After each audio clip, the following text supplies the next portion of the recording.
हरे राम जी।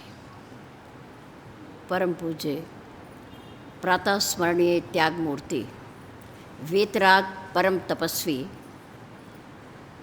हमारे और आपके मार्गदर्शक, प्रेरक एवं जीवन का कल्याण करने वाले मेरे श्री सद्गुरुदेव जी महाराज।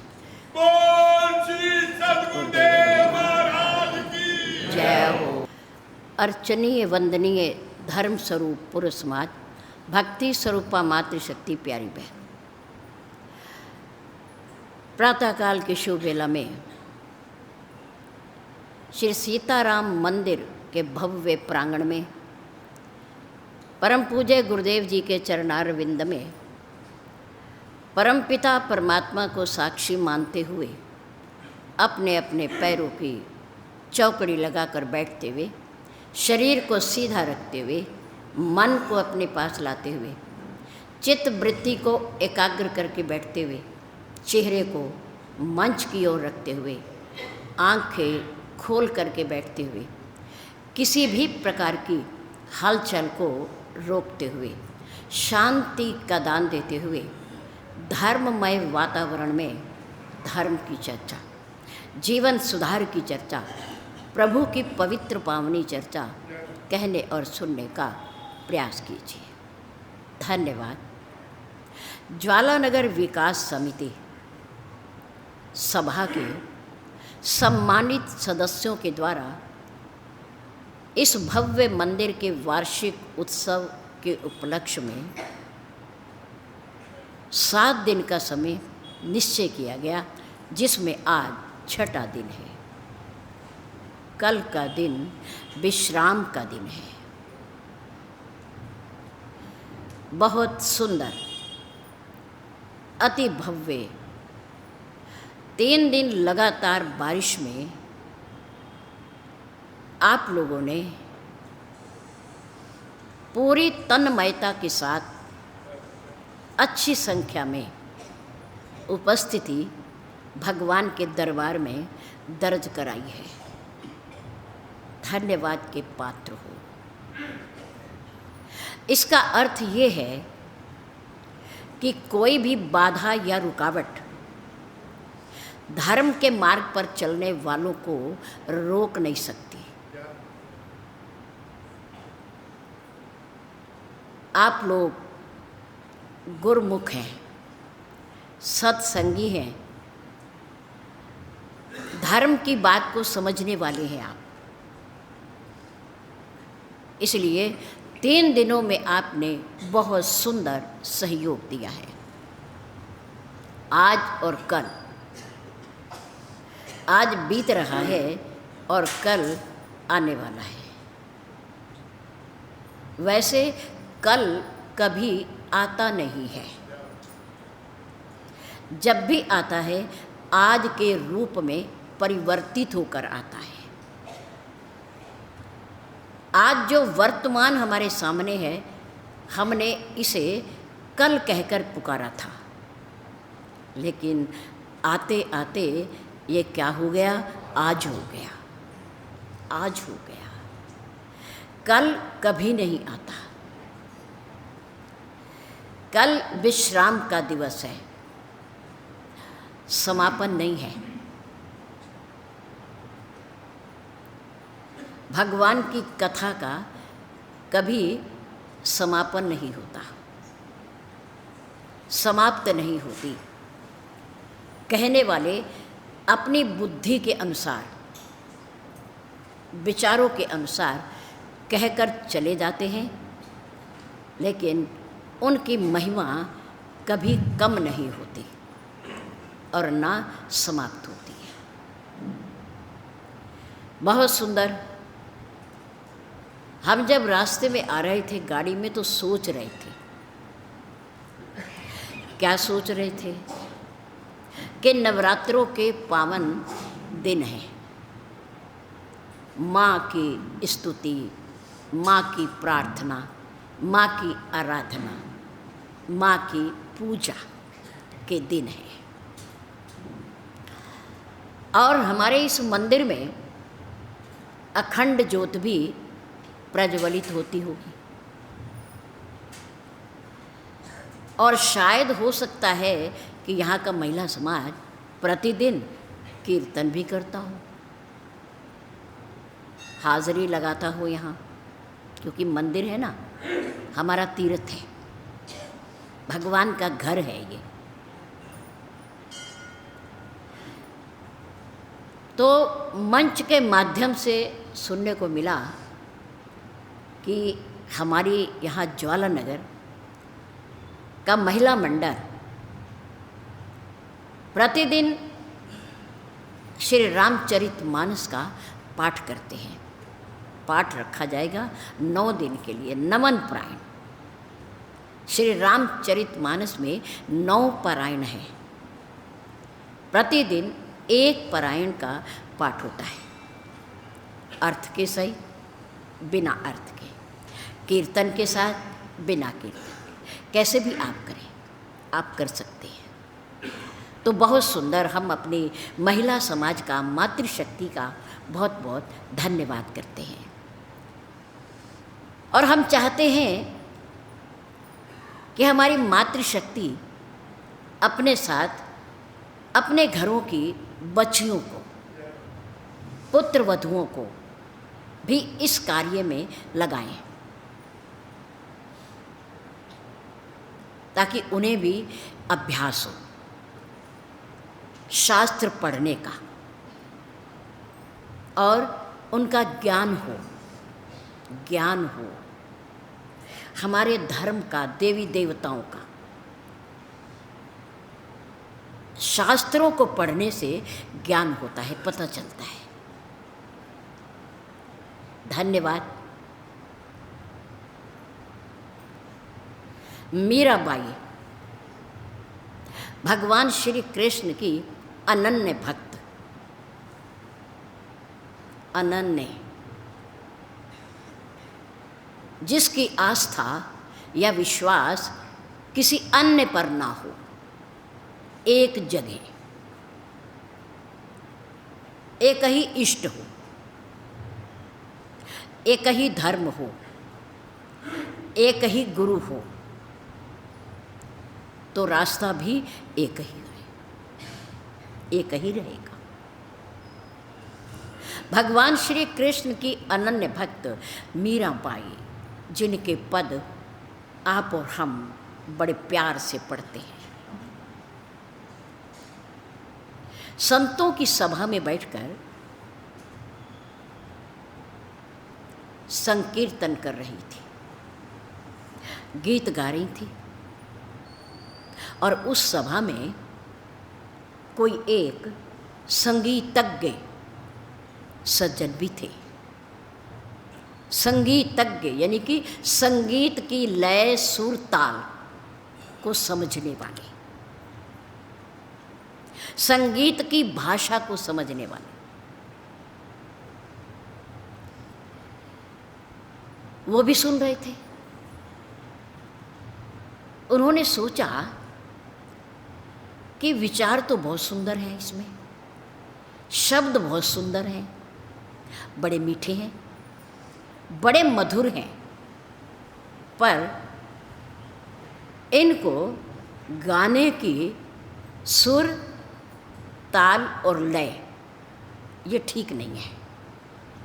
मधुर, बहुत शब्द मधुर हैं, प्यारे हैं, सार गर्भित हैं, लेकिन गाने का जो तरीका है वो संगीत के हिसाब से नहीं है।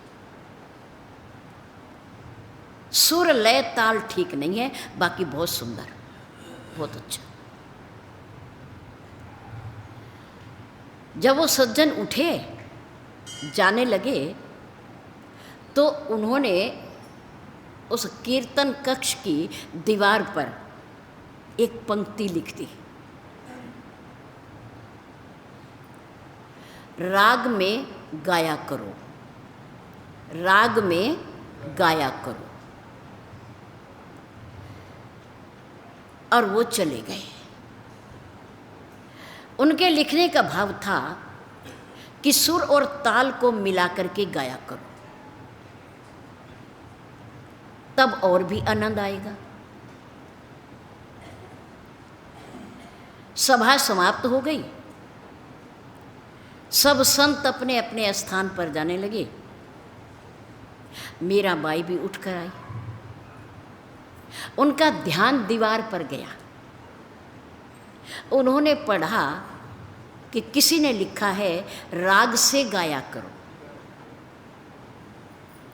मीराबाई ने उसके आगे एक शब्द और जोड़ दिया।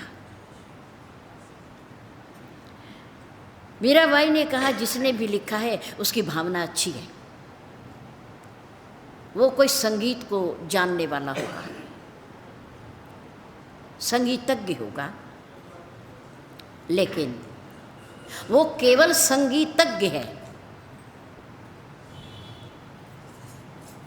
मीराबाई ने उस लाइन के प्रथम एक अपना शब्द लिख दिया। जहाँ राग लिखा था वहाँ अनु शब्द लिख दिया।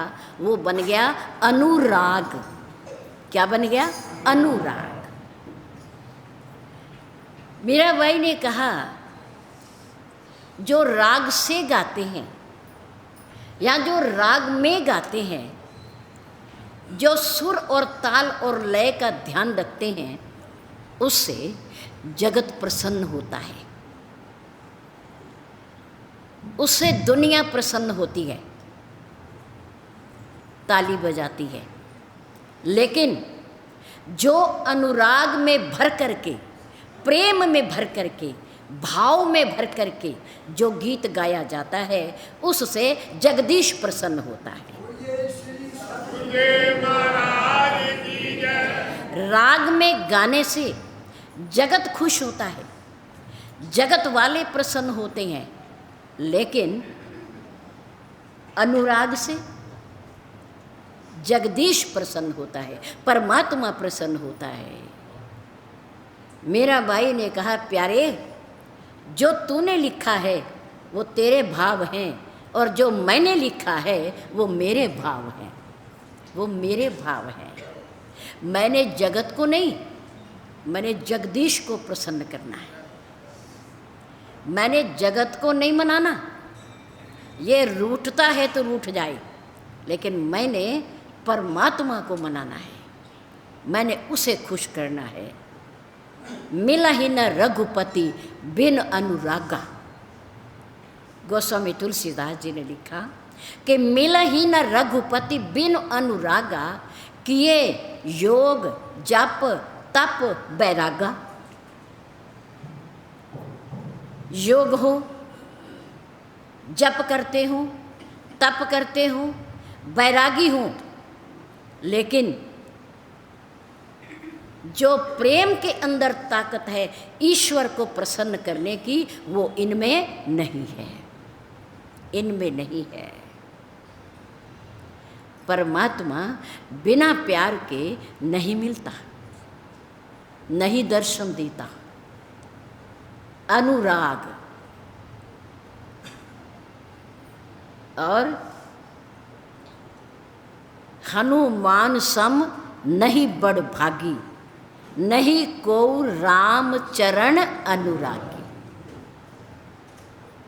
अगर हनुमान जी बड़ भागी बने हैं, प्रभु के प्यारे बने हैं, प्रभु के दास बने हैं, तो उनके प्रति अनुराग से बने हैं, प्रेम से बने हैं, भाव से बने हैं।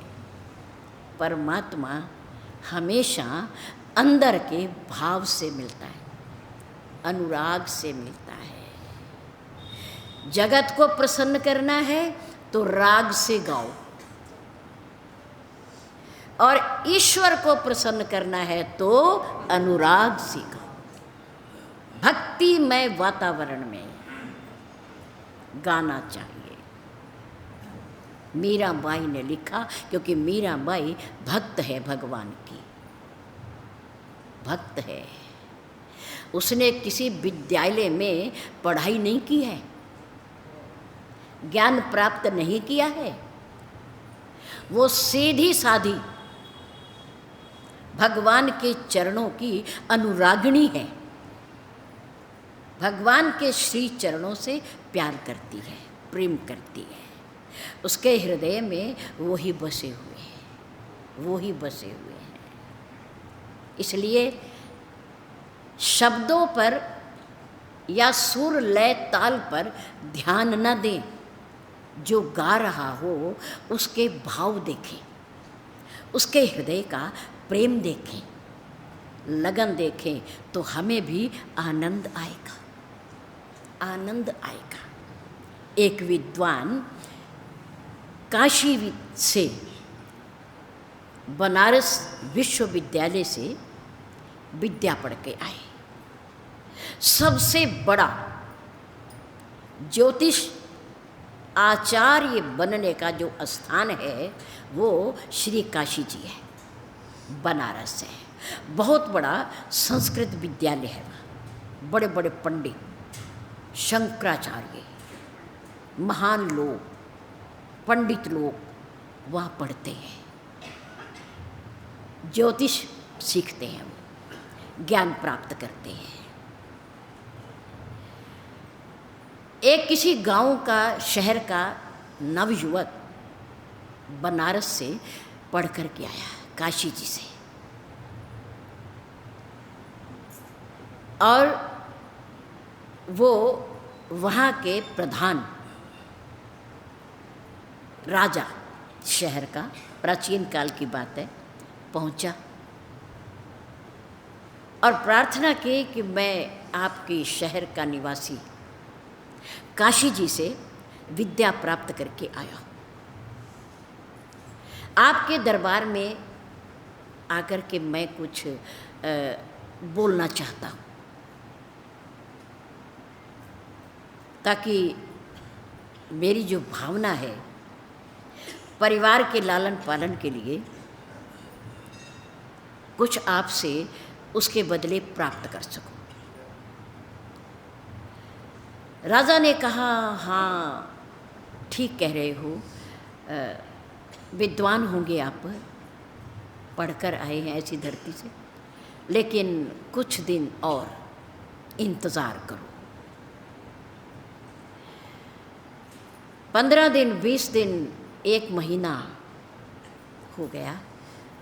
फिर नवयुवक राजा के दरबार में पहुँचे। फिर प्रार्थना की, राजन अब 1 महीने की अवधि हो गई है और मैंने शास्त्रों का थोड़ा और अध्ययन कर लिया है, अगर आप कहें तो, आपकी आज्ञा हो तो मैं कुछ सत्संग करूं। राजा ने कहा, हाँ कर तो सकते हो, लेकिन हम चाहते हैं कि अभी कुछ दिन और, कुछ दिन और। नवयुवक वापिस चला गया।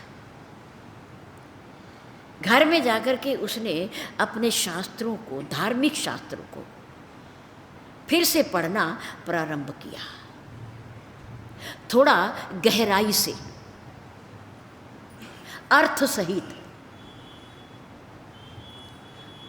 ग्रंथों को पढ़ना प्रारंभ किया। अब पढ़ते पढ़ते 3 महीने बीत गए, 6 महीने बीत गए। वो नौजवान राजा के पास नहीं आया, लेकिन राजा को याद था। राजा ने अपने मंत्री से पूछा, भाई एक इस शहर का नौजवान तुमने देखा जो हमारे पास आए थे और कुछ कथा करना चाहते थे? हाँ आए थे, पर बहुत समय हो गया, 3, 4, 6 महीने हो गए और आए नहीं, आए नहीं। पता नहीं क्या बात है, कहीं उनको महसूस तो नहीं हो गया? देखो देखो वो कहाँ है। मंत्री उस नौजवान की खोज करते हुए उनके घर तक पहुंचे। क्या देखते हैं, एक कक्ष में बैठ करके वो नौजवान शास्त्रों का अध्ययन कर रहे हैं और भगवान का ध्यान कर रहे हैं, पढ़ रहे हैं। और पढ़ते पढ़ते उनकी आंखों में आंसू भी आ रहे हैं, प्रेम विह्वल हो रहे हैं, गदगद हो रहे हैं। मंत्री ने नौजवान के पास जाकर राजा की भावना बताई। नौजवान, आप कुछ दिन पहले राजा के पास कथा के लिए आए थे। हाँ, गया था। उस समय राजा आपको समय नहीं दे पाए किसी कारणवश, लेकिन आज राजा ने आपको याद किया है। नौजवान ने कहा, नहीं, अब मुझे दुनिया के राजा की ज़रूरत नहीं है। अब मुझे आवश्यकता नहीं रही कि मैं राजा के दरबार में जाकर कथा कहूँ, सत्संग करूँ, ज्ञान बांटूँ और बदले में कुछ लूँ। अब मेरी वो भावना समाप्त हो गई है। पहले मैंने शास्त्रों को केवल शब्दों तक पढ़ा था, शब्दों में पढ़ा था। मैं शब्द तक ही था शास्त्रों के, लेकिन राजा की प्रेरणा से, धन्यवाद राजा को कहना कि उन्हीं की प्रेरणा से मैं अपने धार्मिक ग्रंथों को, शास्त्रों को गंभीरता से और अर्थ के सहित पढ़ सका। और मैंने उनके अर्थ को समझा, शब्दों के भाव को समझा। मैं उनकी तह तक गया, विचार किया कि कभी भी अपने ज्ञान को, प्रभु की कथा को बेचना नहीं चाहिए, बेचना नहीं चाहिए। वो अनमोल है, अमूल्य है, उसकी कोई कीमत नहीं दे सकता, कोई कीमत नहीं दे सकता। एक बार प्रत्यक्ष प्रमाण है, महाशिवरात्रि के पावन महोत्सव पर प्रारंभ में श्री महाराज जी जब नकुड़ में शिवरात्रि हुआ करती थी, तो आप में से बहुत सारे लोग जाते होंगे। 7 दिन कथा करने के बाद श्री महाराज जी 3 दिन, शिवरात्रि का दिन, अमावस का दिन और अगला दिन, 3 दिन बाहर से आए हुए विद्वान कथा करते थे, कीर्तन करते थे। और उनमें बड़े बड़े विद्वान कथावाचक आया करते थे। उनमें एक आदरणीय बहन सुश्री तुलसाबाई भी आती थी। तुलसाबाई कीर्तन करती थी श्री रामचरितमानस के माध्यम से, और श्री महाराज जी बड़े तन्मय होकर के उसे सुनते थे। वक्ताओं को 3-4 वक्ता और आधे आधे घंटे का समय, और मंच पर बोलने वाला भी आधा घंटा थोड़ा थोड़ा करके खींच ही लेता है। तो उनका सबसे बाद में नंबर आता था और समय की कमी रह जाती थी। 15 या 20 मिनट वो आदरणीय बहन बोल पाती थी, लेकिन श्री महाराज जी को बड़ा आनंद आता था। तो एक दिन एक सभा के सज्जन ने श्री महाराज जी से कहा कि महाराज जी, 15 या 20 मिनट प्रवचन देती हैं,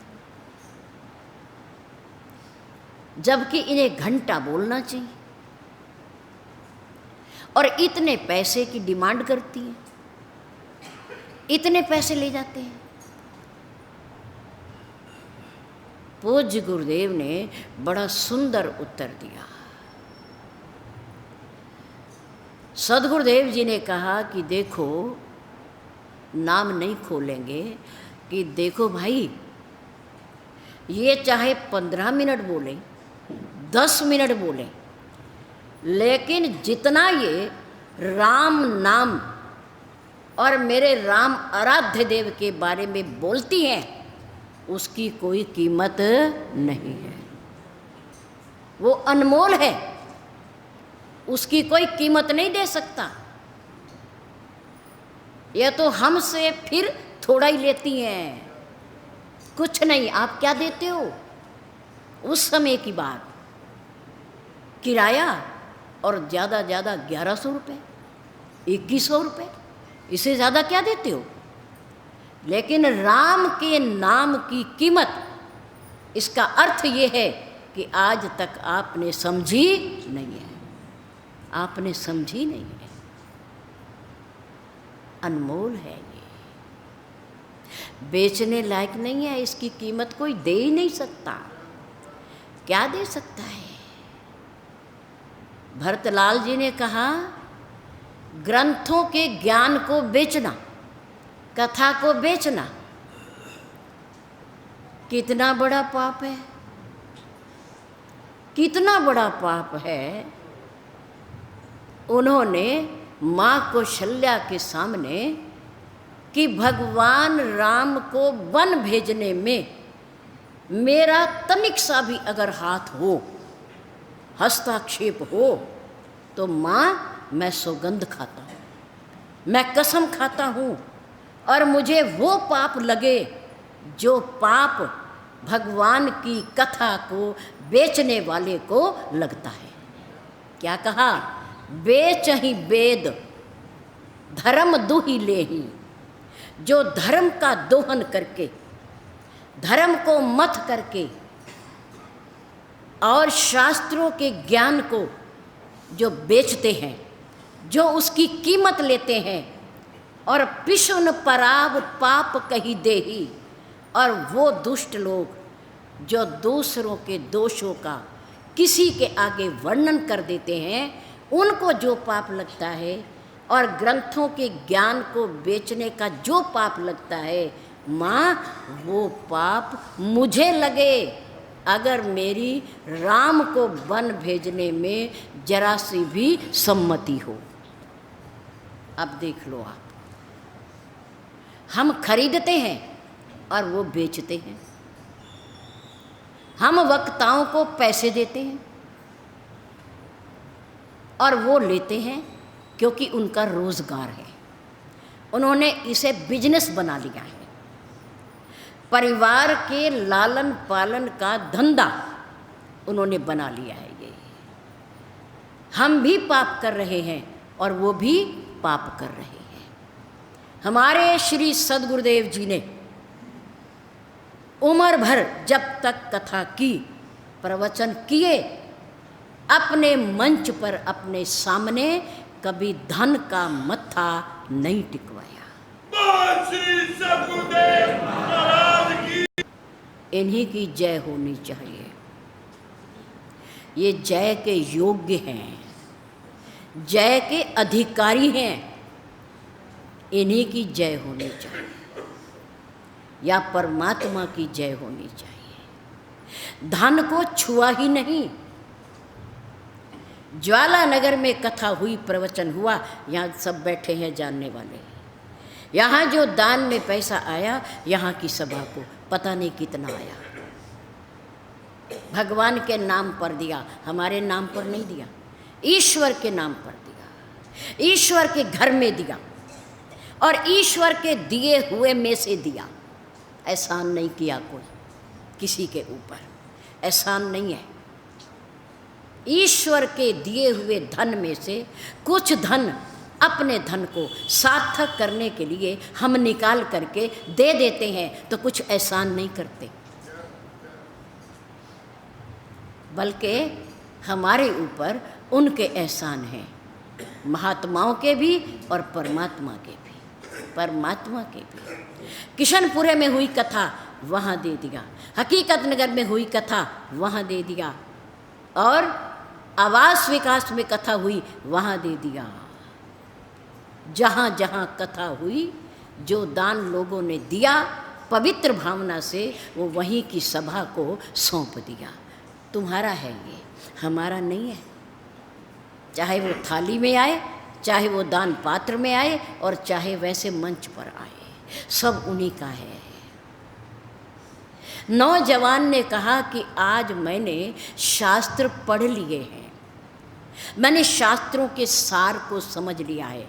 अब तक मैं केवल शब्दों तक था, शब्दों की तह तक नहीं गया था मैं। अब मैंने शब्दों की तह को जान लिया है, इसलिए मेरे पास वो धन आ गया है, जितना मैं खर्च करूं उतना बढ़ेगा, घटेगा नहीं। राजा के दिए हुए धन में से कुछ खर्च करता तो कुछ बचता, लेकिन परमात्मा के नाम का धन एक ऐसा धन है कि जितना खर्च करते जाओगे, दूसरों को देते जाओगे, वो उससे कई गुना बढ़ता जाएगा, घटेगा नहीं। मीराबाई के पास ऐसा ही धन था। राणा ने तो धक्का दे दिया था, महलों से निकाल दिया था, तिरस्कार कर दिया था भगवान के भक्त का। राणा का नाम मीरा के साथ जरूर जुड़ा है, लेकिन आज तक सम्मानपूर्वक उसके नाम को कोई याद नहीं करता। लेकिन मीराबाई भगवान की भक्त, जब तक ईश्वर का नाम रहेगा, दुनिया रहेगी, तब तक मीराबाई का नाम उनके साथ जुड़ा रहेगा। पायो जी मैंने राम रतन है नाम, प्रभु का नाम क्या है? रतन है, हीरा है, हीरा। इसे छिपा कर रखा जाता है। कहाँ? हृदय रूपी पेटी में, हृदय रूपी संदूक में इसे छिपा कर रखा जाता है। ये अनमोल है। सद्गुरुदेव के द्वारा ये दी हुई सुंदर धरोहर, अनमोल रतन पूजा के योग्य है, लेने के योग्य है, सिमरन करने के योग्य है। पर कैसे? प्रेम से, भाव से, भक्ति से, विश्वास से। जिन्होंने किया उन्होंने पा लिया। मंत्री ने राजा को जाकर के नौजवान की बात सारी बता दी।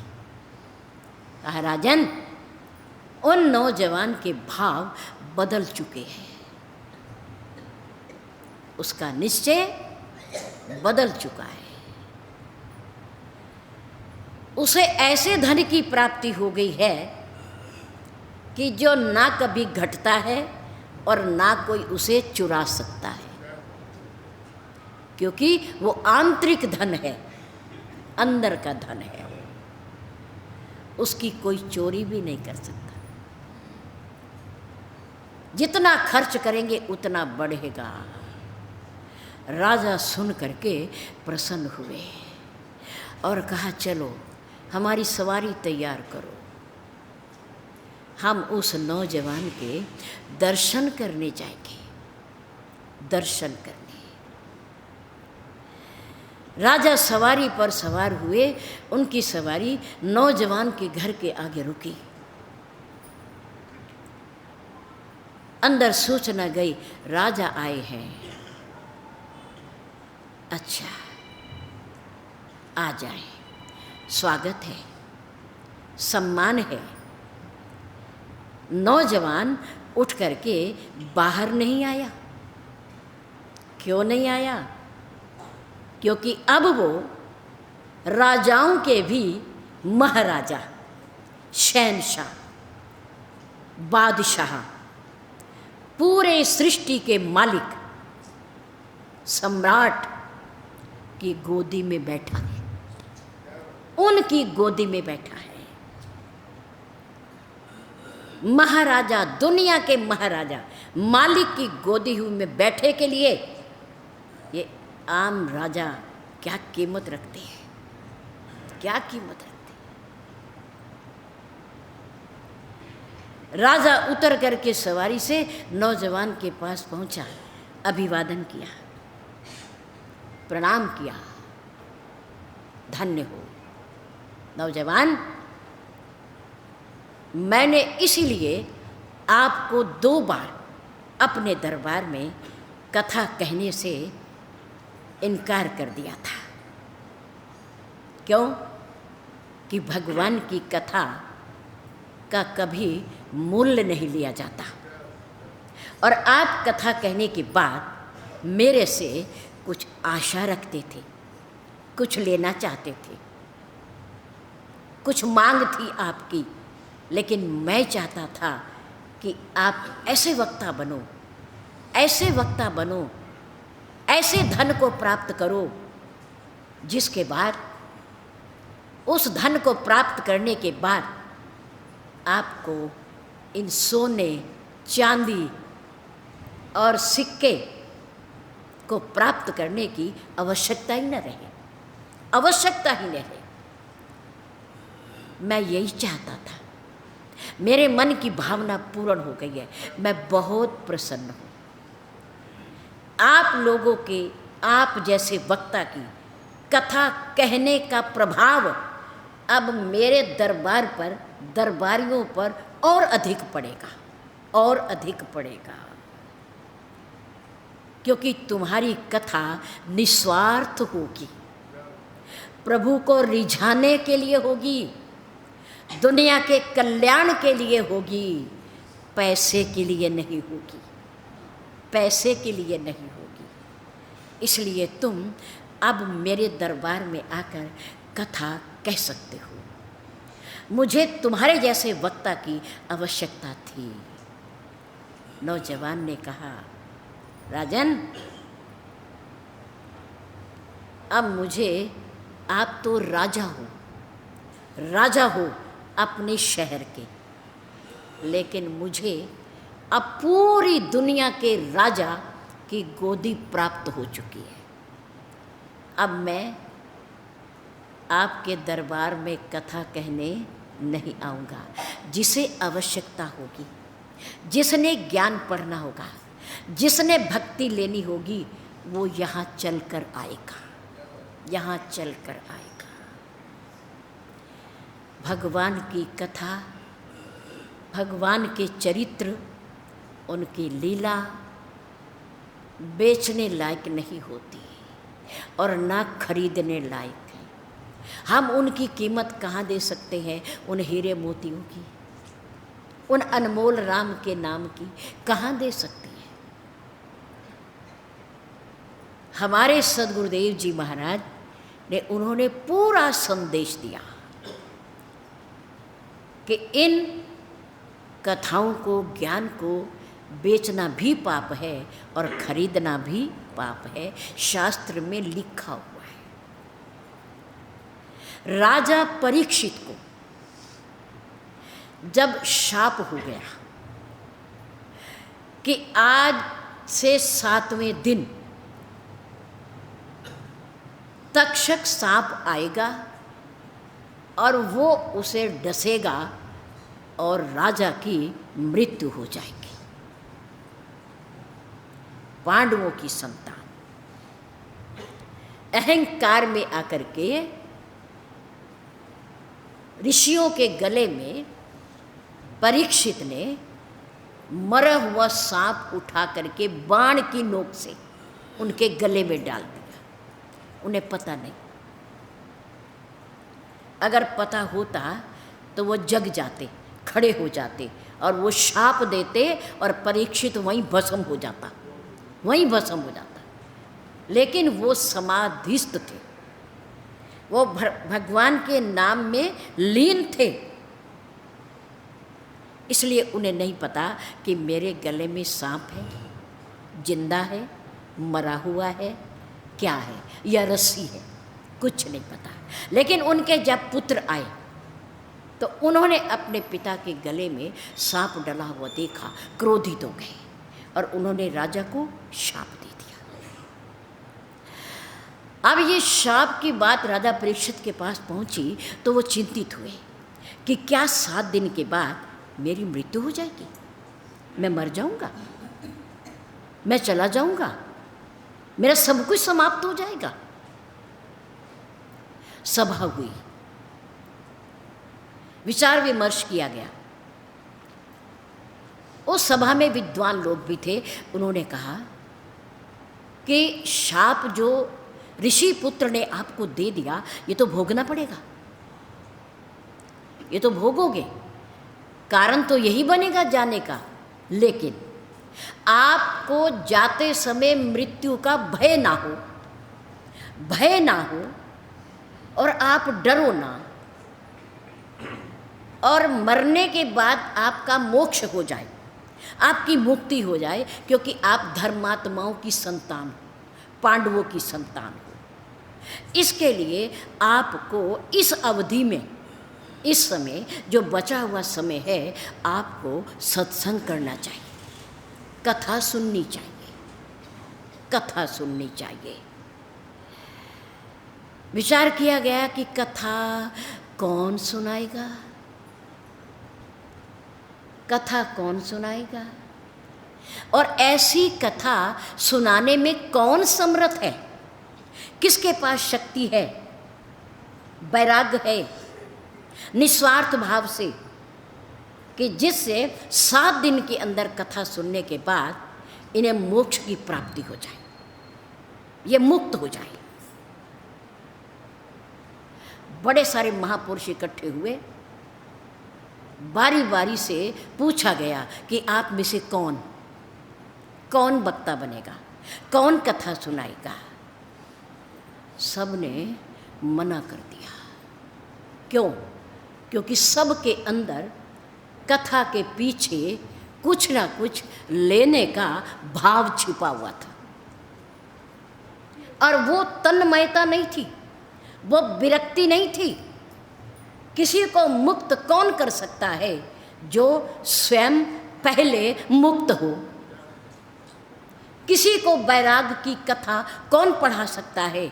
जो स्वयं पहले वैरागी हो, विरक्त हो, वो कथा पढ़ा सकता है। सब नहीं पढ़ा सकते, और पढ़ाएंगे तो उनका उतना प्रभाव नहीं होगा, उतना प्रभाव नहीं होगा। याद किया गया किसे? महर्षि शुकदेव जी को। शुकदेव जी को वीतराग, जन्म से सन्यासी, जन्म से, और एकांत में बैठ करके भगवान का भजन करने वाले, किसी से कुछ लेना देना नहीं, कि वो इस समय का एक ऐसा महापुरुष है जो महाराजा परीक्षित को ज्ञान पढ़ा सकता है, कथा सुना सकता है, जिससे इनकी मुक्ति हो जाएगी। आश्रम में जाकर के महर्षि शुकदेव को सूचना दी गई, इनकार कर दिया कि मैं अपने अंदर लीन हूँ, मैं किसी को कोई कथा नहीं पढ़ाऊंगा। सब महापुरुषों के ने मिलकर के प्रार्थना की, प्रभु कृपा करो, कृपा करो, पांडवों की संतान, धर्मात्मा की संतान मुक्त होना चाहती है, अचानक उनसे करना नहीं चाहते थे, लेकिन पाप हो गया, पाप हो गया। वो पाप आत्मा नहीं है, पाप हो गया उनसे। उस पाप से मुक्ति के लिए, शाप की मुक्ति के लिए, मोक्ष की प्राप्ति के लिए आप कृपा कीजिए, कृपा कीजिए। उन महापुरुषों की प्रार्थना को स्वीकार करके वेतराग, बचपन से सन्यासी महर्षि सुखदेव अपने आश्रम से पैदल चले, पैदल चले और कहाँ पहुँचे? शुक्रताल, गंगा जी के किनारे पर। गंगा जी के किनारे पर बट वृक्ष के नीचे राजा परीक्षित को बुलाया गया और सब साधन उपलब्ध कराने के बाद महान पुरुषों ने निस्वार्थ भाव से बैठकर कथा सुनाई, कथा सुनाई। 7वें दिन तक्षक सांप ने राजा परीक्षित को काटा। पंच तत्व से निर्मित भौतिक शरीर, जड़ शरीर वहीं पड़ा रहा और उस पिंजरे में से परमात्म तत्व, ईश्वर का अंश, आत्मा निकल करके परमात्मा में लीन हो गई, मुक्त हो गए, मुक्त हो गए। किसकी कथा से? निस्वार्थ भाव से कथा करने वाले वक्ता की कथा को सुनकर। जहाँ श्रोता कुछ देता नहीं, वक्ता कुछ लेता नहीं, वहाँ वक्ता की कथा का प्रभाव सीधा श्रोता के मन पर पड़ता है, मन पर पड़ता है। लेकिन जहाँ लेन देन व्यापार होता है। किसी ने बड़ी सुंदर 4 पंक्तियाँ लिखी। क्या लिखा? कि है मानव, जीवन को सफल करने के लिए संतों का सत्संग बड़ा ज़रूरी है, पर तुम ध्यान रखना, सत्संग को कभी तुम सील ना करना, सत्संग को कभी तुम सील ना करना, खुद को अकेले कभी फील ना करना। जिंदगी में कुछ भी कर लेना बंदे, पर अपने सद्गुरुदेव से कभी डील ना करना। समझे? चारों शब्द इंग्लिश के हैं। सत्संग को कभी सील ना करना, मैं ना बंद ना करना, सत्संग पे जाना कभी बंद ना करना, खुद को अकेले कभी फील ना करना। हमारे संग संग हमारे सद्गुरुदेव और परमात्मा चलते हैं, हम अकेले नहीं चलते। वो हमारी अज्ञानता है कि हम महसूस करते हैं कि हमारे सद्गुरुदेव तो अपने कक्ष में हैं, अपने आश्रम पर हैं, हमारे पास थोड़ी है। परमात्मा मंदिर में है, ईश्वर तीर्थ में है, हमारे पास थोड़ी है। नहीं, वो हमारे पास है। यह हमारी दृष्टि का दोष है, हमारी सोच का दोष है। परमात्मा और सद्गुरुदेव जिन्होंने गुरु दीक्षा ली है, उनका कभी साथ नहीं छोड़ते। वो नहीं छोड़ते, हम भले ही छोड़ते। हम भले छोड़ दें कि वो नहीं है, वो वहाँ है, जब जाएंगे तो मिल लेंगे। अरे नहीं, अरे नहीं, तुम जहाँ चल रहे हो, तुम्हारे हर कदम के साथ उनका कदम मिल रहा है, वो हमारे साथ चल रहे हैं। हम उनसे अलग नहीं हैं और वो हमसे अलग नहीं है। खुद को अकेले कभी फील मत करना। कुछ भी कर लेना जिंदगी में बंदे, पर अपने सदगुरुदेव से कभी डील मत कर। व्यापार मत करना कि मैंने पैसे चढ़ा दिए हैं, सदगुरुदेव पैसे लेके खुश हो गए हैं, अब उन्होंने जो कहा है उन्हीं के पास रहेगा, मैं मन माना आचरण कर लूं क्योंकि मैंने उन्हें खुश कर लिया है। अब मैं कुछ भी करूं वो कुछ भी नहीं कहेंगे क्योंकि मैंने उन्हें खुश कर दिया, धन की थैली देकर, सेवा करके।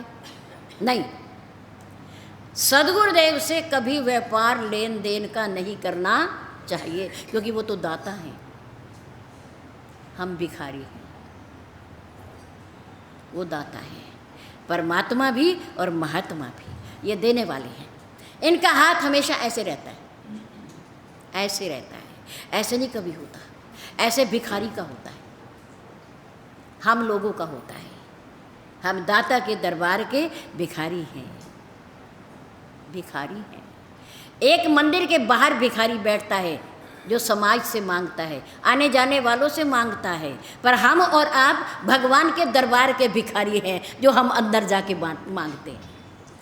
एक भिखारी बाहर मांगता है और एक भिखारी अंदर जाके मांगता है, पर मांगते दोनों हैं, मांगते दोनों हैं। अंदर भी दाता बैठा है, आप लोग भी दाता ही हो, देने वाले। जिसका हाथ ऐसे रहता है वो भिखारी, और जिसका हाथ ऐसे रहता है वो दाता, वो दाता है। परमात्मा की अनंत महिमा है, अनंत महिमा। यूनान का दार्शनिक संत, महान संत सुकरात, आपने नाम सुना होगा, पढ़े लिखे हो। यूनान के थे ये, भारत के नहीं थे। यूनान देश का दार्शनिक संत सुकरात एक बार समुद्र के किनारे टहल रहे थे।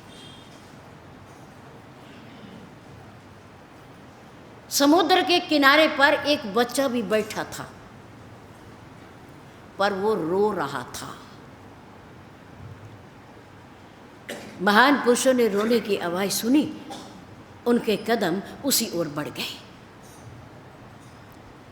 बच्चे के पास गए, उसके सिर पे हाथ रखा। बालक, तुम क्यों रो रहे हो? क्या चिंता है तुम्हें? तुम क्या चाहते हो?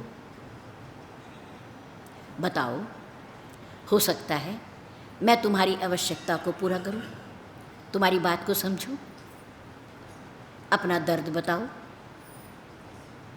पीड़ा बताओ। उस बच्चे ने कहा कि मुझे कोई पीड़ा नहीं है, मुझे कोई दर्द नहीं है, मेरी कोई आवश्यकता नहीं, पर मेरी एक समस्या है। समस्या? क्या समस्या है? उस बच्चे के हाथ में एक मिट्टी का प्याला था, मिट्टी का प्याला।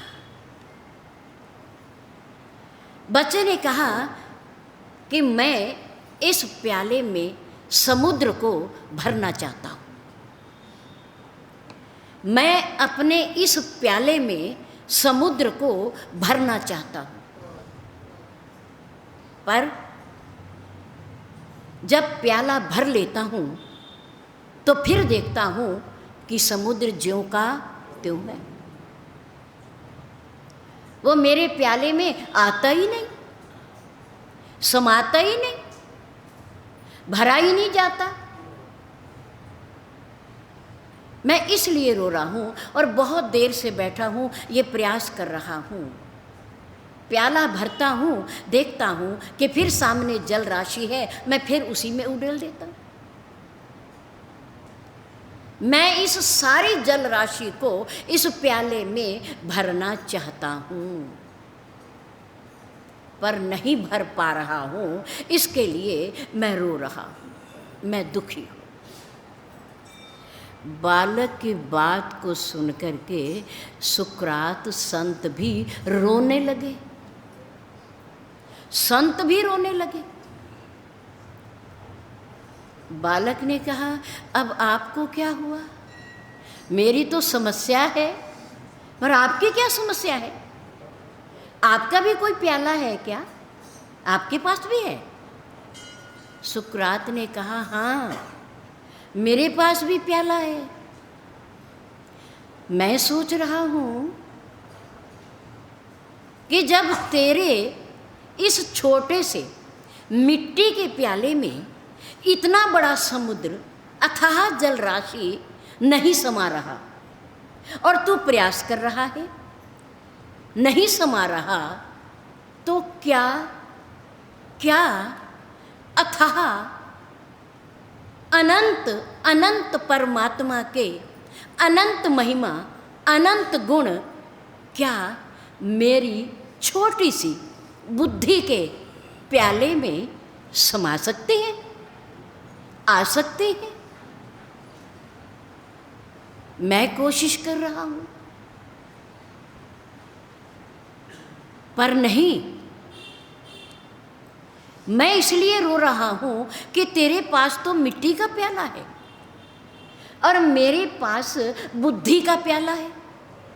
मैं उसमें भरना चाहता हूं ये राम के, परमात्मा के अनंत गुण, अनंत महिमा, अनंत शक्ति को मैं उसमें भरना चाहता हूं। तो वो कैसे भरेगी? जब तेरा प्याला नहीं भर रहा तो मेरा कैसे भरेगा? इसलिए मैं भी रोने लग गया, मैं भी रोने लग गया। बालक ने सोचा, अच्छा, तुम्हारा प्याला भी नहीं भर रहा, मेरा भी नहीं भर रहा, तो चलो चलो एक काम करते हैं। अगर प्याले में समुद्र नहीं आ सकता, पर समुद्र में प्याला तो जा सकता है, प्याला तो जा सकता है ना। बालक ने हाथ का प्याला उठा करके समुद्र में फेंक दिया और प्याला समुद्र में लीन हो गया, लीन हो गया, समाहित हो गया।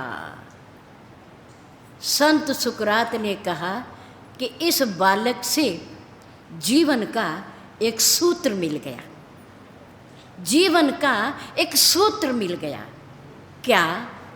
कि जैसे इस प्याले में समुद्र नहीं समाया तो बालक ने प्याला उठा करके कहाँ डाल दिया? समुद्र में डाल दिया, समुद्र को समर्पित कर दिया कि जा, अगर तेरे अंदर समुद्र नहीं समाता तो तू समुद्र में समा जा, तू समुद्र में समा जा। ये तो हो सकता है ना, ये तो हो सकता है ना।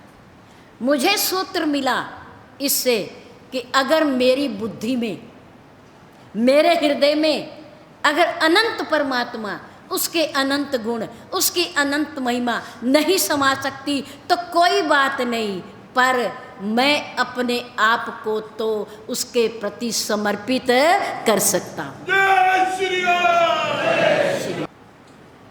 जब हम थक जाएं, हम सोचें कि हमारे से कुछ नहीं हो रहा, हमारी समर्थ नहीं है, हमारे पास शक्ति नहीं है उस अनंत अनंत परमात्मा की शक्ति को अपने अंदर समाने की, तो हम अपने आप को उसके प्रति समर्पित करते हैं कि प्रभु अब हम ही आपके अनंत अनंत गुण रूपी समुद्रों में समा रहे हैं।